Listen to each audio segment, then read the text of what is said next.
एक दूसरे के प्रति सम्मान का भाव,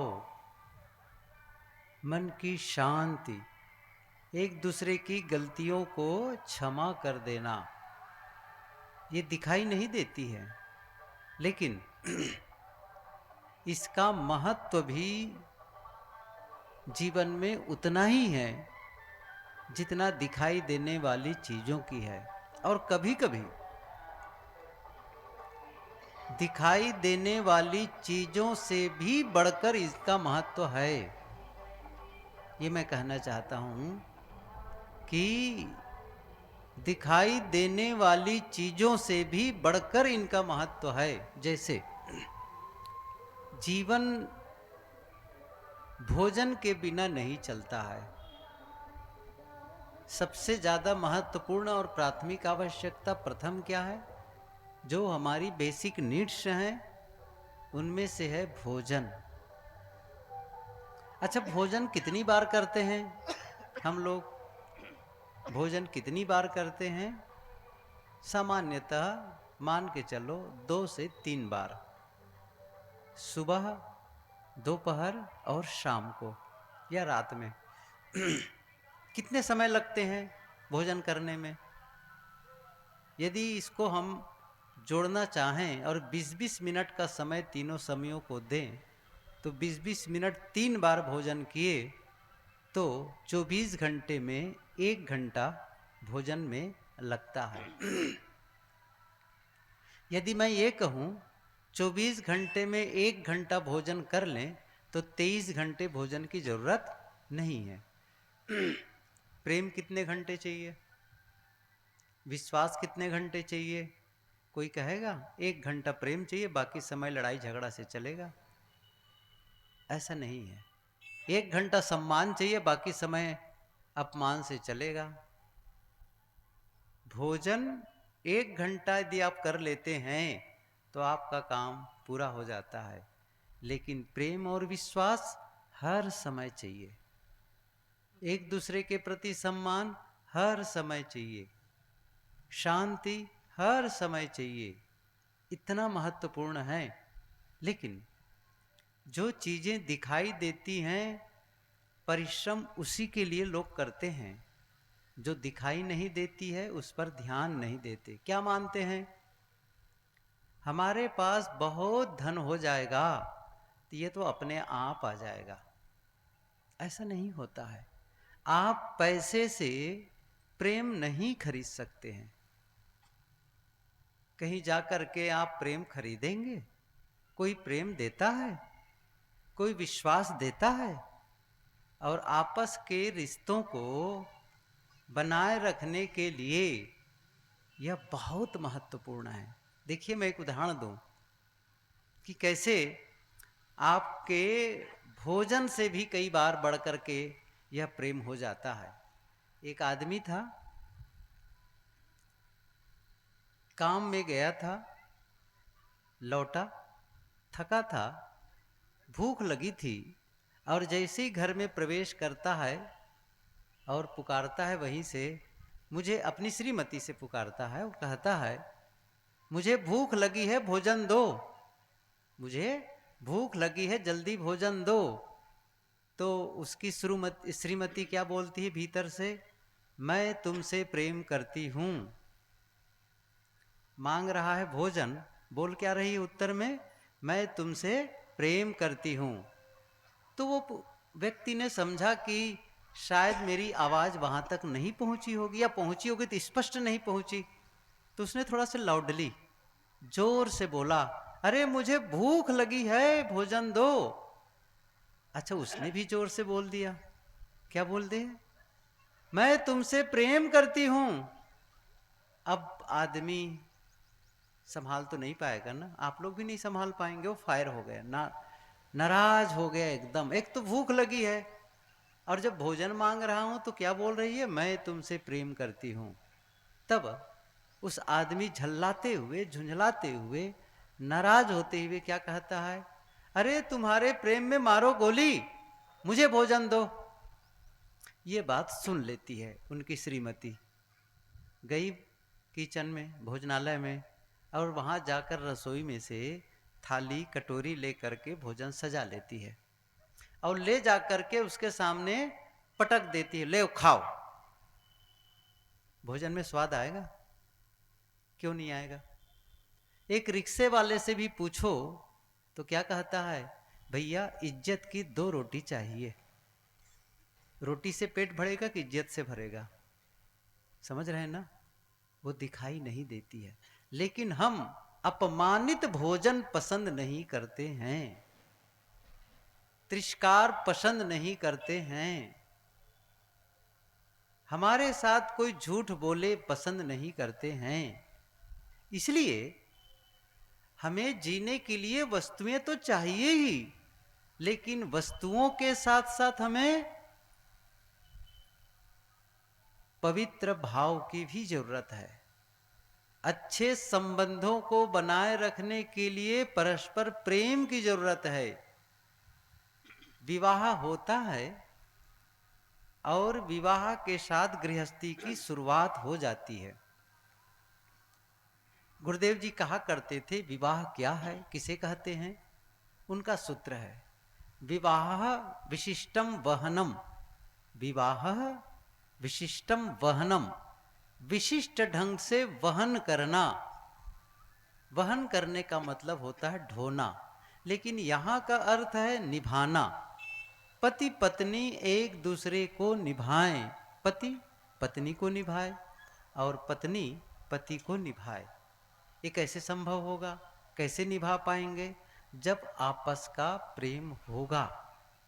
गुरुदेव जी ये भी कहा करते थे कि जिस घर में पति पत्नी आपस में प्रेम से रहते हैं, आपस में प्रेम से रहते हैं, 3 पीढ़ी का लाभ होता है। और जिस घर में पति पत्नी आपस में लड़ते हैं, 3 पीढ़ी का नुकसान होता है। 3 पीढ़ी कौन कौन से? जिस घर में पति पत्नी आपस में लड़ते हैं, घर में जो बुजुर्ग होते हैं ना, माता पिता के रूप में, सास ससुर के रूप में, उनकी सेवा नहीं होती, उनका सम्मान नहीं होता। और दूसरी पीढ़ी है स्वयं। जहां आपस में लड़ाई होगी पति पत्नी में, दोनों का विकास थम जाएगा। दोनों का विकास कब होगा? जब दोनों प्रेम से रहेंगे। जहां आपस का प्रेम होता है वही तो विकास होगा। और जहां सुमति ही नहीं है, यह पंक्ति तो बहुत प्रसिद्ध है, जहां सुमति तह संपत्ति नाना, जहां कुमति तह विपत्ति निधाना। सुमति में ही संपत्ति है और कुमति में, लड़ाई में नहीं हो सकती। तो पहली पीढ़ी है माता पिता के रूप में जिनका नुकसान हुआ, दूसरी पीढ़ी है स्वयं जिनका नुकसान हुआ आपस की लड़ाई से, और तीसरी पीढ़ी उन दोनों से भी बढ़कर, वो कौन है? बच्चे, आने वाले बच्चे। और जब बच्चे माता पिता को लड़ते हुए देखते हैं तो सबसे बड़ी समस्या क्या होती है? हमारे जीवन की समस्या क्या है बताऊं मैं इस चीज को थोड़ा सा। इसके लिए समाज की ओर से कोई निर्देश नहीं है। अद्भुत है ये। बार बार ये मैं उदाहरण दिया करता हूं। जब आप कोई सामान खरीद के लाते हैं तो जैसे रेफ्रिजरेटर है, फ्रिज है, वो क्या कहते हैं, प्रेशर कुकर है, लैपटॉप है, मोबाइल है, तो उसके साथ में एक पुस्तिका आती है। हम लोग हिंदी में उसको कहते हैं निर्देश पुस्तिका, कैटलॉग आता है ना। और उस निर्देश पुस्तिका में उस इंस्ट्रूमेंट को, उस सामान को इंस्टॉल कैसे करें, सही ढंग से उपयोग कैसे करें, ये सब सावधानियां बताई, निर्देश किया जाता है। लेकिन जब हम लोग जीवन की शुरुआत करते हैं तब समाज की ओर से कोई निर्देश पुस्तिका जारी नहीं होती है। और इतना ही नहीं है, विवाह हो गया, शादी हो गई, तब भी समाज की ओर से निर्देश पुस्तिका नहीं, यह आपकी पत्नी के रूप में है, यह पति के रूप में है, इनके साथ ऐसा व्यवहार करो ताकि जीवन सुखमय हो। कोई निर्देश पुस्तिका नहीं है। यहां तक के मां बन गई, पिता बन गए, कोई निर्देश पुस्तिका नहीं। दादा दादी बन गए, कहाँ है बताओ? जीवन बिल्कुल यूं ही ना, इसके लिए स्कूलों में पढ़ाई होती है। स्कूल की पढ़ाई तो केवल नौकरी पाने के लिए है। सही कह रहा हूं? आप भी अपने बच्चों को स्कूल क्यों भेजते हैं?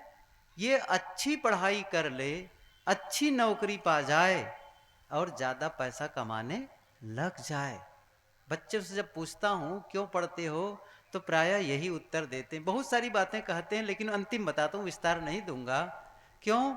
नौकरी के लिए। इसका मतलब ये हुआ कि आप पढ़ लिख करके पैसा बनाने की मशीन बनना चाहते हो। क्या शिक्षा का यही उद्देश्य है? शिक्षा का उद्देश्य है वो रोजी रोटी कमाना सिखाए, और दूसरा उद्देश्य है जो हमें जीने का ढंग सिखाए। रोजी रोटी कमाने की शिक्षा स्कूल और कॉलेज में जाकर तो पा जाते हैं, लेकिन जीने का ढंग वहां नहीं पढ़ाया जाता है, वहां ये शिक्षा नहीं दी जाती। और इसीलिए आप सबकी जिम्मेदारी ज्यादा बन जाती है कि हम कैसे परस्पर प्रेम से रहें। और मैं जो कह रहा था कि जो पति पत्नी जब लड़ते हैं, तो तीसरी पीढ़ी जो बच्चे हैं, उसके लिए बहुत बड़ा नुकसान क्या होता है? वो अपने माता पिता को लड़ते देख करके अपने आप को असुरक्षित महसूस करते हैं। वही तो है सुरक्षा देने वाले, और दोनों ही लड़ रहे हैं। और दूसरी बात, जब दोनों लड़ते हैं तो उनके सामने बहुत बड़ी समस्या खड़ी हो जाती है। क्या समस्या? हम माँ का साथ दें या पिता का साथ दें। और इसी ऊहापोह में, इसी संकट में, इसी तनाव में उनका मानसिक विकास, बौद्धिक विकास, शारीरिक विकास थम जाता है। इसलिए कम से कम बच्चों के लिए उनका भला हो, आपस में मत लड़ो। क्या शादी के समय जब 7 फेरा लिए थे, उस समय कोई बात हुई थी कि कुछ दिनों के बाद हम आपस में लड़ाई करेंगे? ऐसा कुछ तो हुआ नहीं था। क्यों लड़ना? शादी होने के बाद में थोड़े दिन में एक दूसरे को समझ लेना चाहिए। पत्नी का स्वभाव कैसा है, पति का स्वभाव कैसा है, किन बातों को लेकर के वो पसंद करते हैं, कौन सी चीज़ पसंद है, कौन पसंद नहीं है, कौन सी बात पसंद है, किस बात को लेकर नाराज होते हैं। कुछ दिनों में एक दूसरे को समझ लेना है। फिर लड़ने की क्या जरूरत है? कितने लंबे समय तक लड़ते रहोगे? थोड़े दिन में समझ लें, और फिर जब साथ ही रहना है, अद्भुत है ना दोनों। और कई बार तो लड़ते लड़ते क्या हो जाता है, लड़ाई इतनी बढ़ जाती है कि दोनों के बीच बातचीत होती नहीं है। ये और ज्यादा खतरनाक है। लड़ाई हो गई, किसी से भी गलती हो, देखो आपस में रहेंगे तो कभी टकरा भी सकते, कोई आश्चर्य नहीं है। वैचारिक भिन्नता ये मनुष्य की फितरत है, बात हो सकती है। लेकिन इस बात को लेकर के इतनी दूरी बन जाए परस्पर के संबंध में कि बातचीत ही बंद हो जाए, नहीं, ये गलत है। हो गई भाई, ठीक है, क्या करना है उसके लिए है, हो गई गलती, क्षमा मांग लो, क्षमा कर लो, इतनी सी बात है। लेकिन क्या होता है, मैं क्यों क्षमा मांगू, मेरे से गलती नहीं है, दोनों अकड़े हुए हैं। क्यों? मान लो मैं एक बात बताऊं, गलती हो सकता है सामने वाले से ही हुई हो, आपसे नहीं है, तो भी वो समझदारी का काम नहीं कर रहा है, आप समझदारी का काम कर लीजिए, आप झुक जाइए। क्योंकि गलतियों को प्रमाणित करना, गलतियों को सिद्ध करना और आपस में कड़वाहट बनाए रखना, ये गलत है। इससे अच्छा ये है कि गलती मान लो अपनी, और फिर से रिश्तों को आप बढ़िया से जीने लग जाओ। फिर से क्षमा याचना करके देखिए, क्षमा मांगने का केवल यह अर्थ नहीं है कि वो सही मैं गलत। क्षमा मांगने का अर्थ है मेरे में उनसे रिश्ता निभाने की काबिलियत ज्यादा है, मैं रिश्ता निभाना चाहता हूं। गलती ठीक है, उन्हीं की, कोई बात नहीं है, हमारे ही तो है, कोई दूसरा है। जब आप क्षमा कर देते हैं तो जानते हो, और मैं कहा ना, कई बार गलती नहीं होने पर भी क्षमा मांग लो, ये आप समझ लो। ये रिश्ते निभाना है ना। इसलिए मैं एक उदाहरण दूं। एक गृहस्थ था लेकिन साधक था। आप भी जानते हैं, हम लोग भी जानते हैं, जो गृहस्थ में होते हुए भी साधक होते हैं, उनका जीवन साधनामय होता है। और कई ऐसे साधुओं से वो अच्छे भी होते, ये भी सच है। तो उसका दामाद था, दामाद को कोई व्यवसाय करना था, पैसे की जरूरत थी, तो अपने ससुर से अर्थात उस साधक से पैसे की मांग की। ठीक है, पैसा है, ले लो, व्यवसाय शुरू करो, पैसा हो जाने पर वापस कर देंगे, ये दोनों तय कर लिए। 3 लाख रुपये उसने उधारी दे दी।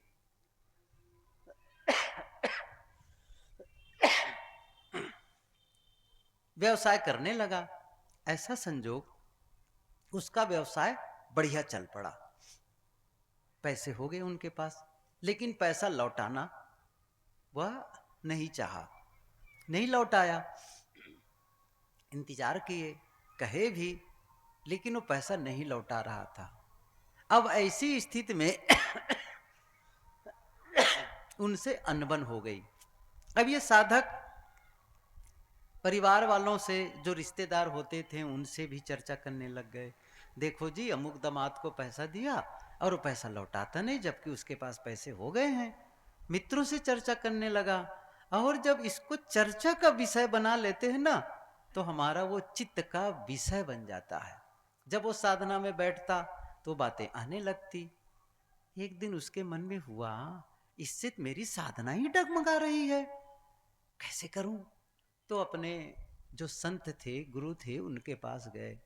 मैं क्या करूं, ऐसा लग रहा है पैसा तो गया लेकिन मेरी साधना ही जा रही है, मैं क्या करूं, मैं बहुत परेशान हूं।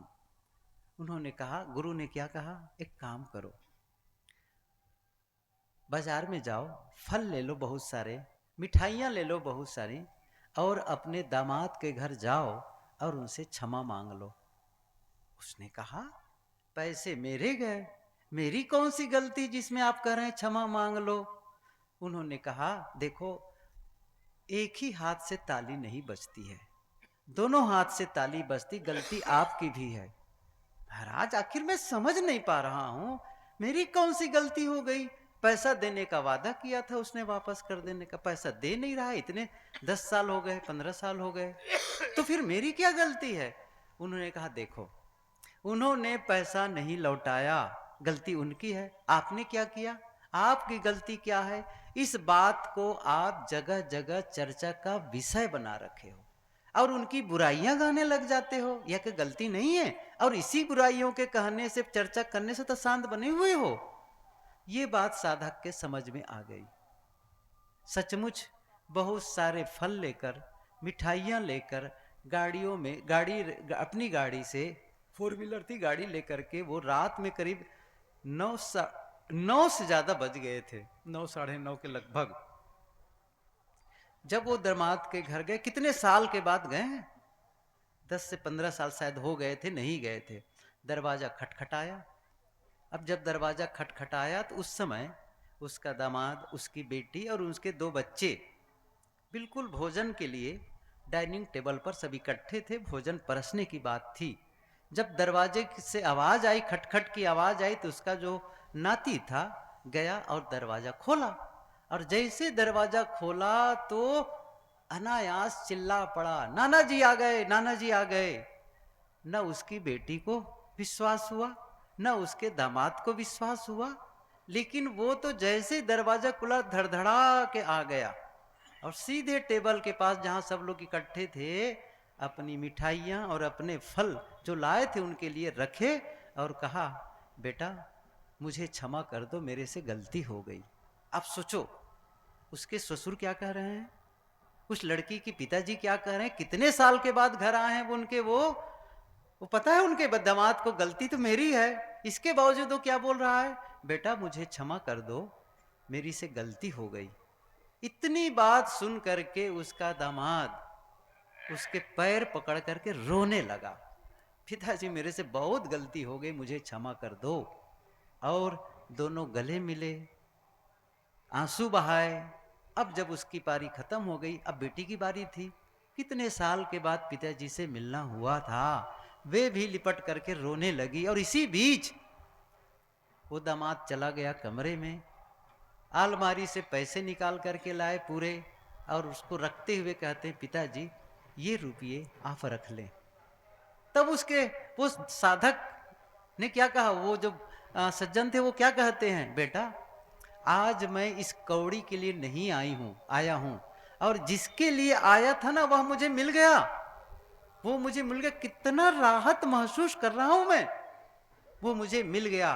तब उसके दामाद ने कहा, पिताजी आप इसे नहीं रखेंगे ना तो मैं जीवन भर जलता रहूंगा, इसको रखना पड़ेगा। अब उनके आग्रह पर उसने पैसा रख लिया, और पैसा रख करके फिर क्या किया, उन पैसों को उन्हीं बच्चों में, जो उनके बच्चे थे ना, नाती कह लो, नाती, उन सब में फिर बांट दिया उसने। और फिर क्या हुआ, सभी लोग गाड़ी में बैठे और अब वो अपने घर ले जा रहे थे।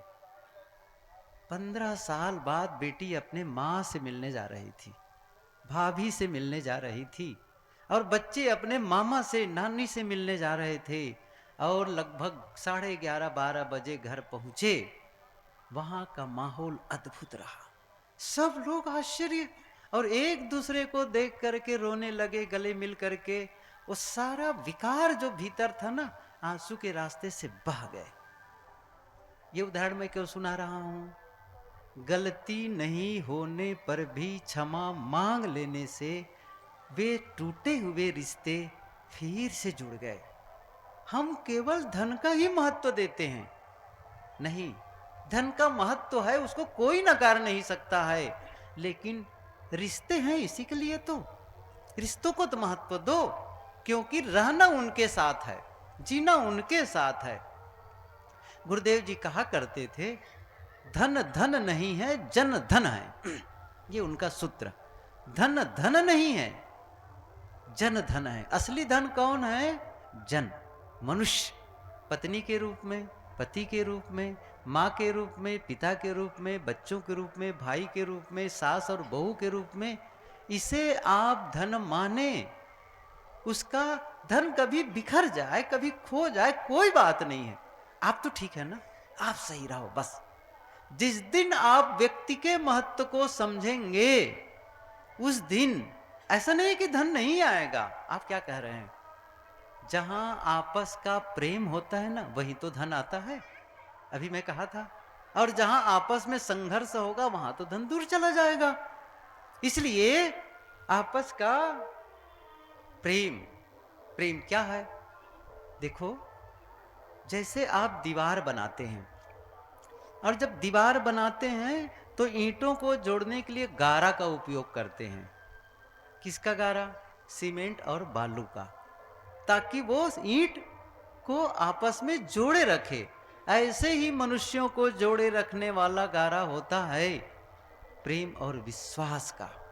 जब सीमेंट कमजोर हो जाता है तो ईंटें बिखरने लगती है, लेकिन आपस का जब प्रेम कमजोर हो जाता है, तब मनुष्य बिखरने लगते हैं। कैसा भाई, ये भाई भाई साथ रहते हैं। एक दिन एक भाई ने कहा, भैया मैं अलग रहूंगा। क्या भोजन नहीं मिल रहा है, भोजन मिल रहा है, क्यों अलग रहोगे, प्रेम, प्रेम नहीं मिल रहा है, विश्वास कम हो गया, वो कुम्हला रहा है, वो मुरझा रहा है प्रेम।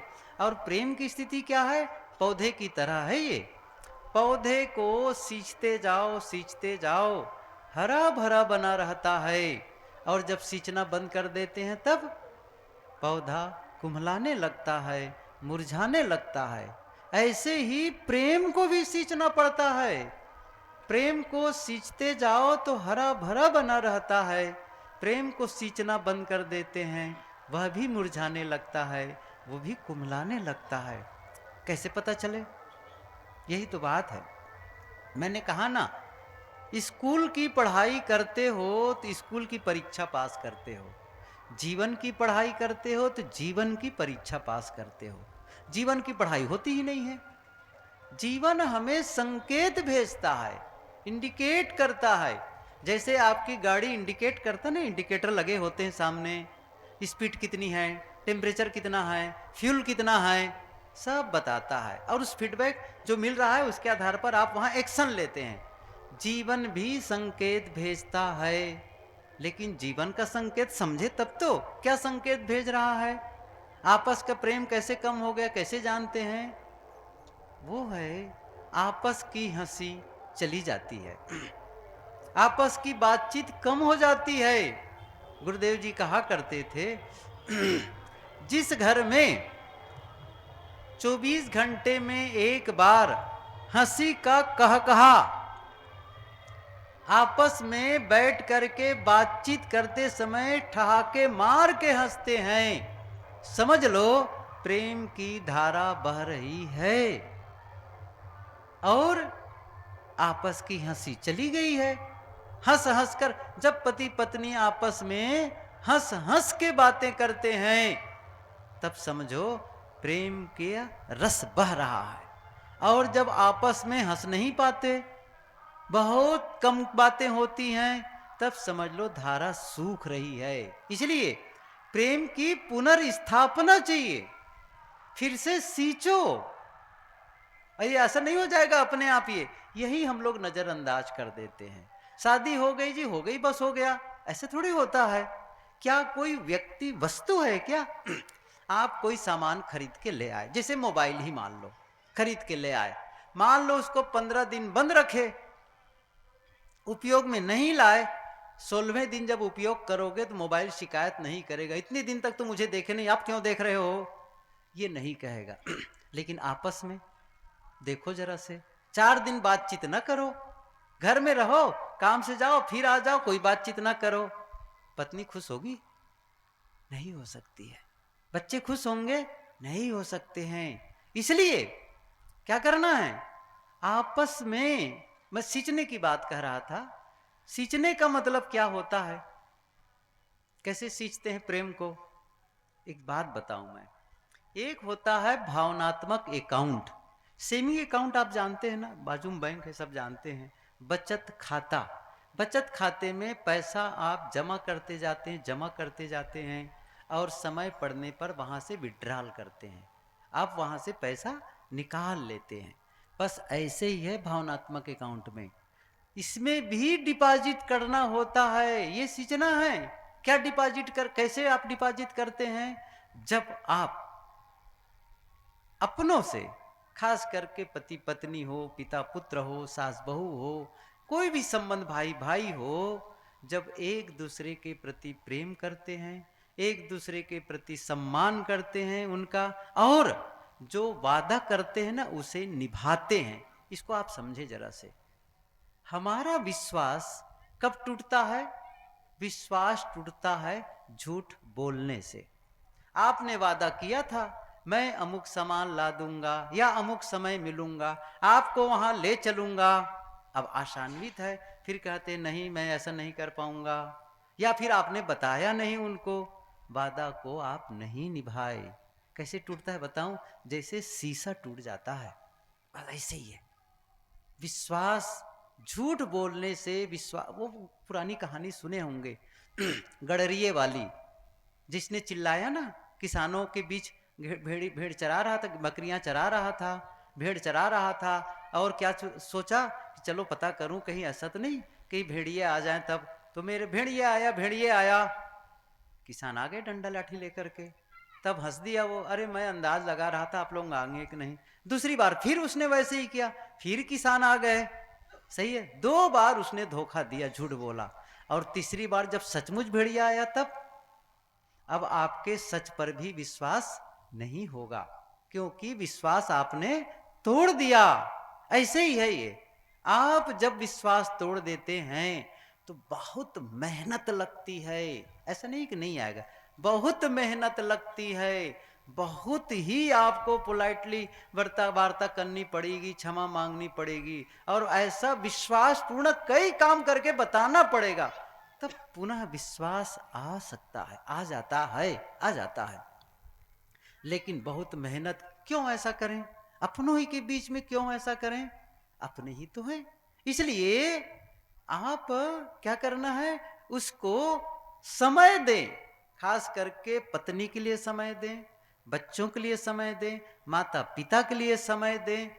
क्या होता है, समय ही नहीं दे पाते हैं एक दूसरे के लिए। क्यों नहीं दे पाते हो? पत्नी के लिए समय नहीं, बच्चों के लिए समय नहीं है, माता पिता के लिए समय नहीं है, कैसे होगा काम? आपस के रिश्ते ऐसे नहीं बनते दूर दूर से वस्तुओं की तरह। नहीं, ये देखिए, रिश्ते वस्तुओं के आदान प्रदान से नहीं बनते हैं। रिश्ते केवल साथ रहने से नहीं बनते हैं, रिश्ते बनते हैं ऊर्जा के आदान प्रदान से। ये मैं क्या कह रहा हूं? ऊर्जा के आदान प्रदान का मतलब है आप एक दूसरे के प्रति कैसे सोचते हैं, एक दूसरे की भावना कैसी है। मान लो आप अपनी जीवन साथी के लिए, पत्नी के लिए आपने खाने की व्यवस्था कर दी, कपड़े की व्यवस्था कर दी, रहने की जगह की व्यवस्था कर दिए, यहाँ तक गहने भी दे दिए, लेकिन उनके प्रति मन में क्या है? द्वेष है, नफरत है, घृणा है, उनके प्रति गलत विचार है, वो गंदा है, वो ठीक नहीं है, ऐसे आपके मन में वैमनस्य है, तो आप वस्तुओं को दे करके भी आप संबंध स्थापित नहीं कर सकते हैं। समझ रहे हैं ना? भले आपका सामान कम हो या साधारण हो, आपके मन में उनके प्रति बहुत सम्मान का भाव है, अत्यंत प्रेम का भाव है, उनकी गलतियों को भी क्षमा कर देते हैं और उनके अच्छे कामों की प्रशंसा करते हैं। ये सीखना है, अच्छे कामों की प्रशंसा। जनरली करते क्या है को लोग, क्या प्रतीक्षा करते हैं? जब गलत करे तो हम डांटेंगे, होता है ना। माताएं रोज अच्छा भोजन बनाती हैं, कभी प्रशंसा नहीं मिलती। होता क्या है, कहीं एक दिन भोजन बनाने में गलती हो गई, तुरंत डांटना शुरू कर देते हैं। क्यों? मैं एक सूत्र बताऊं, जब आप किसी के अच्छे कामों पर, किसी के अच्छे कामों की प्रशंसा नहीं कर सकते या नहीं करते हैं, तो उसकी गलतियों पर डांटने का अधिकार आपको नहीं है। डांट कौन सकता है? डांटना विड्राल है, क्रोध करना पैसा निकालना है। कई बार तो लोग दिवालिया से, मतलब बैंक अकाउंट ही नहीं रहता, पैसा ही नहीं रहता, बस चेक काट देते हैं। कैसे होगा? गलत है ना। आपने जमा किया है, आपने कभी क्षमा की उनसे है, कभी प्रेम दर्शाया है, तभी तो आप विड्रॉल कर सकते। नाराज क्यों हो रहे हैं? नहीं, क्या करना है, ये काम करना है। कभी उनको लेकर के दूर कहीं चले गए घूमने फिरने के लिए, कहीं देखने के लिए, ये आपस के रिश्तों को सुधारता है। इसलिए आवश्यकता क्या है, एक दूसरे का, मैंने कहा ना, समय दो। आप पत्नी और बच्चों के लिए समय, एक उदाहरण दूं, थोड़े में बंद करने वाला हूं, कुछ उदाहरण दे करके। एक छोटा बच्चा था, होता क्या था, जब वो रात में सो जाता था तब उसके पिताजी घर आते थे, जब वो सुबह स्कूल जाता था तब तक पिताजी सो के नहीं उठते थे। आपस में बातचीत होती ही नहीं थी ठीक से, कहो तो। वो काम में मशगूल थे और बच्चा अपने पढ़ाई में आ जाएगा, तो उसका समय नहीं मिलता था कि वो बच्चे को प्रेम कर सके, उनके साथ खेल सके, उनके साथ वार्ता कर सके, उनके मानसिक स्थिति के बारे में, पढ़ाई लिखाई के बारे में पूछ करके कभी तो गले लगा लेते। एक दिन छोटा बच्चा था, वह इंतजार कर रहा था, आज पापा से मिलना है, जागता रहा। जब उनका पिता काफी रात में आया तब देखा कि आज तो बेटा जाग रहा है। अरे तुम जाग रहे हो? नहीं पापा जी, आपसे ही मिलना था, इसलिए मैं जाग रहा हूँ। बैठे? हाँ बताओ बेटा क्या बात है। बैठकर क्या कहता है, पापा आप एक बात बताएं कि आप 1 घंटे में कितने रुपये कमाते हैं? थोड़ी सी नाराजगी हुई, इससे तुम्हें क्या मतलब है मैं कितना कमाता हूँ, तुम्हारी आवश्यकताओं की पूर्ति हो रही है। नहीं पापा बताओ ना सही कि कितने रुपये कमाते हो आप। अंत में उनको बताना पड़ा कि मैं 1 घंटे में 200 रुपये कमाता हूँ। तब उसने क्या कहा छोटे बच्चे ने, पापा आप मुझे 100 रुपये दे दो। तब उसने फिर डांटा, तुम पैसे क्यों मांगते हो, सारी चीजें मैं ला के दे रहा हूँ। फिर भी कहा पापा पैसा दे दो। वो डांटा, चलो भागो यहाँ से, पैसे नहीं मिलेंगे। अब वो बच्चा बड़ा उदास होकर के अपने बिस्तर पर जाकर के लेट गया। कुछ देर तक वो अखबार पढ़ा होगा या कुछ किया होगा, उसके पश्चात उसे होश आया या ख्याल आया कि छोटा बच्चा पैसा मांग रहा था। अब थोड़ा सा ठंडा हो गया था, गया बिस्तर पर, जाग रहा था वो। बेटा तुम कुछ पैसे के लिए बोल रहे थे। हाँ पापा 100 रुपये चाहिए। अब तो बात खत्म थी, पैसे निकाला, 100 रुपये दिया। अब उस पैसे को बच्चा लेकर तकिया के नीचे रखने लगा, तब क्या देखता है उनका पिता, 100 रुपये पहले से रखे हुए हैं। उन्होंने कहा 100 रुपये तुम्हारे पास पहले से ही है, तुम क्यों मांग रहे थे? बच्चे ने क्या कहा, पापा मेरे पास पैसे कम थे, अब मेरे पास पूरे 200 रुपये हो गए, और ये 200 रुपये मैं आपको ही देने वाला हूं, ताकि कल आप 1 घंटे पहले घर आ जाएं, साथ साथ भोजन करेंगे। समझ रहे हैं उसके दर्द को बच्चे के? आप समय नहीं दे पा रहे हैं, समय दो। माता पिता के पास समय के पास बैठने का समय नहीं है, आखिर सुनो तो उनके पास में। मैं कहता हूं यदि बिल्कुल भी सचमुच समय नहीं मिलता तो एक उपाय बता देता हूं। जब आप घर से काम में निकलो, घर से काम में निकलो तो माँ के पास जाओ या पिता के पास जाओ और माँ से क्या बताओ, माँ मैं काम में जा रहा हूँ, और कहीं प्रणाम कर लो, चरण स्पर्श कर लो तो बहुत बड़ी बात है। लेकिन मान लो इतना जाग करके झुक कर कहते हो माँ मैं काम में जा रहा हूँ, आप समझेंगे इससे क्या होगा? इससे बहुत कुछ होगा, आप समझ लीजिए। ये उनके लिए टॉनिक है। क्या क्या कहती हो माँ, रात दिन भर क्या याद रखती है? मेरा बेटा मुझे बताकर गया है। ये जो उसकी फीलिंग्स है ना, ये जब महसूस करती है ना, ये उनके लिए खुराक है। जब लौट करके आओ तो कहो माँ मैं आ गया। देखो अच्छा तो ये है कि उनके पास थोड़ी देर बैठ लो, बैठ लो। वृद्धाश्रम में सेवा करने के लिए जाने वाले ऐसे ऑर्गेनाइज, ऐसे ट्रस्टी लोग बताए मुझे, जब हम लोग वहाँ जाते हैं तो उनके लिए खाने पीने की चीज़ें, उनके लिए कुछ उपयोगी चीज़ें ले जाते हैं, तो वे लोग क्या कहते हैं, ये सब मत लाया करो हमारे लिए। हमारे लिए यदि अच्छा करना चाहते हो तो एक काम करो, हमारे साथ बैठ करके बातचीत करो। हमारे साथ बात करने वाला कोई नहीं, क्योंकि घर में बाल बच्चे तो है नहीं वृद्धाश्रम में। हमारे साथ बैठ के बात करो, हम बात करने के लिए तरस रहे हैं। घर में रहने वाले बुजुर्ग की भी यही बात है, उनका सम्मान होगा, उनके दुख सुख को सुनो, यही है सींचना। ये सींचना है प्रेम को। मेरा मतलब ये है, आपस का प्रेम जब नहीं होगा तो रिश्ते मधुर नहीं बन सकते। प्रेम कहते किसे हैं, किसे कहते हैं प्रेम? प्रेम कहते हैं, एक सूत्र बताऊं मैं, केवल इतना ही नहीं कि मैं तुमसे प्रेम करता हूं, यद्यपि ये भी ठीक है। मैंने एक जगह पढ़ा कि प्रारंभ में जब रिश्ते की शुरुआत होती है, चाहे पति पत्नी की ही सही, रिश्ते की शुरुआत होती है, तब एक दूसरे को बड़े मीठे मीठे शब्दों का प्रयोग करते हैं। बहुत अच्छे अच्छे शब्द आपस में बोलते नहीं, पति पत्नी या प्रेमी प्रेम का आपस में बोलते हैं। उन्होंने क्या कहा, जब उम्र बढ़ जाती है तब भी उन शब्दों का प्रयोग कर लिया करो। सही है ना? तो क्या होता है, फिर से अच्छे लगने लगते। जैसे मैं एक उदाहरण बताऊं, आप कभी अपनी पत्नी से कि वो मान लो अच्छा कपड़ा पहन करके सज संवर के बैठी है, और उससे कह दो एक बार इस साड़ी को पहन करके बहुत अच्छी लग रही हो, बहुत खुश हो जाएगी। वो बुरा लगेगा? कभी बुरा नहीं लगेगा। या ये कह लो कि भाई मैं तो आपके मेरे जीवन में आने से बहुत खुश हूं, आपका होना, thank you for being in my life. एक सेमिनार में मैं गया था। अब ये सारी चीजें विस्तार का समय नहीं, समय खत्म हो गया है, लेकिन इतना कभी इमोशंस को कभी शब्दों में बयां कर दो, ये क्या है, अच्छे संबंध बनाते हैं, आपस के रिश्तों को और मधुर बना देते हैं।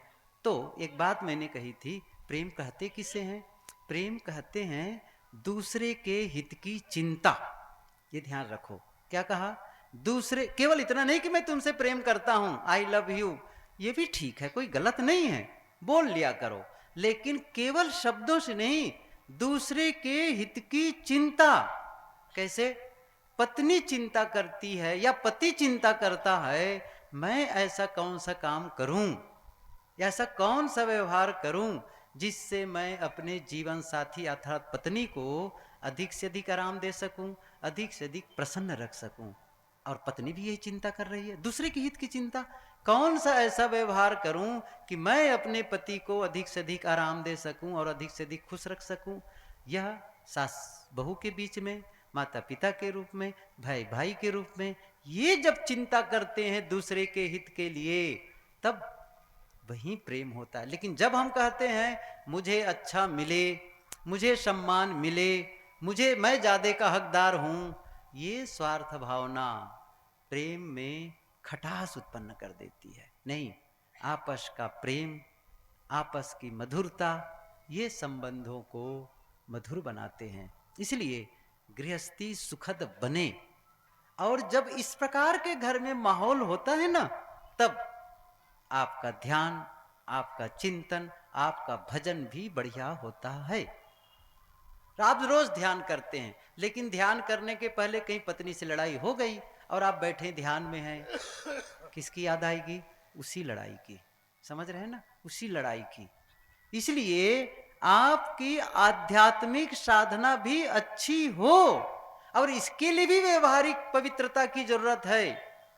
और सच क्या है, जब आध्यात्मिक काम नहीं करता आदमी ना, तभी ये व्यवहार की कड़वाहट भी आती है। जिसके मन में आत्म साधना के लिए जागरूकता है, जो शांति महसूस करना चाहता है, जो आपस का प्रेम महसूस करना चाहता है, वो आदमी से कभी कटु शब्द नहीं निकलेगा, कभी दूसरे के साथ छल कपट नहीं करेगा, दुराव छिपाव नहीं करेगा। जो कुछ है साफ सुथरा। अपनों से दुराव छिपाव करना, पत्नी से छिपाना, पति से छिपाना, कैसे रिश्ते बनेंगे बताओ? कभी नहीं हो सकते हैं। इसलिए ओपन माइंड, खुल करके, हो गई गलती, मैंने फिर से कह रहा हूं, गलती सबसे हो सकती, किसी से भी हो सकती है। एक सूत्र याद करो, दूसरे की गलती हो जाए क्षमा कर दो, अपनी गलती हो जाए क्षमा मांग लो, बस इतना काम कर लेते हैं तो भी रिश्तों में मधुरता आ जाती है। तभी तो साहब ने संदेश दिया, ढाई आकर प्रेम का पढ़े सो पंडित होए, या प्रेम पाठ का चोलना पहिर कबीरू नाच, क्यों कहा है? कबीर साहब जी आत्मज्ञान की बातें तो बताते ही हैं, लेकिन प्रेम का भी संदेश देते हैं। आपस का प्रेम बने, यह काम हमें करना चाहिए। आप सबको बहुत बहुत धन्यवाद। समिति के जितने सदस्यगण हैं, हमारे साथीगण हैं, उन सबको दिल से धन्यवाद है। आप सबके प्रति साहेब बंदगी, साहेब